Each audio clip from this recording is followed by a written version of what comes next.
Magandang araw sa inyo mga mare.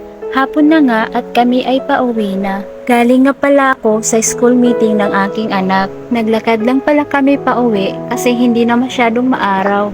At para na rin makatipid kasi 3 kaming mamamasahe. Pero nung papunta pa lang kami, ay sumakay na lang kami kasi masyadong mainit.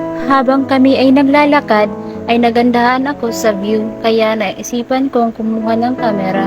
Ang sarap talagang pagmasdan ang tanawin dito sa probinsya. Preskong hangin na iyong malalanghap at simpleng pamumuhay. Kaya ako, makasama ko lang ang buong pamilya ko ay kontento na ako.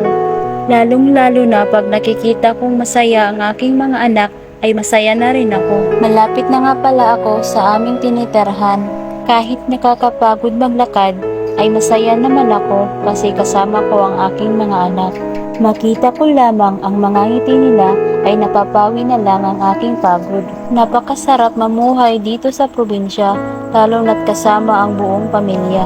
Minsan, nakakaranas man tayo ng hirap. Ang mahalaga, nakakaraos tayo at nalalagpasan natin ang bawat pagsubok. Basta maging matatag lang tayo at handang harapin ang bawat pagsubok. Ganyan talaga ang buhay ng tao. Kaya laban lang, huwag susuko. Gawing inspirasyon kung anong meron tayo ngayon. Balang araw, maaabot din natin ang ating bawat minimithi. Maging masaya at kontento lang tayo sa ating buhay. Dahil ang buhay ay napakaiksi lamang at pansamantala lamang. Dahil darating ang araw, nalilisan tayo sa ating mundong ginagalawan.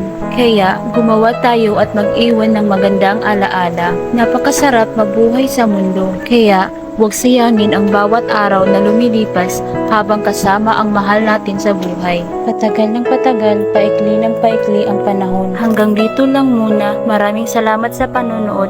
Please follow for more.